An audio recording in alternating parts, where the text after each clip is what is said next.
কি টনি তুমি তুমি পুলিশ অফিসার হয়ে গেছো? হ্যাঁ, একজন গরিব ঘরের ছেলে পুলিশ অফিসার হয়েছে বলে তোমার খুব কষ্ট হয়েছে নাকি?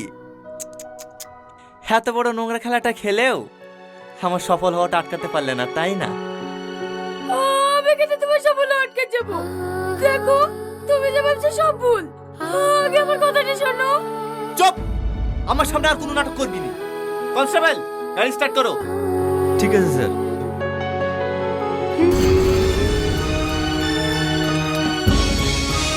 এই কি হলো, তুমি গাড়িতে উঠলে কেন?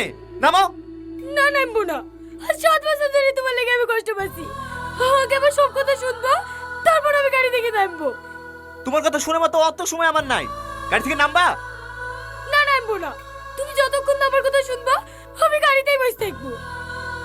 কনস্টেবল, হ্যাঁ হ্যাঁ স্যার, নামো গাড়ি থেকে। ছাড়েন, কোনো জায়গায় হাত দেবেন না। নামছি।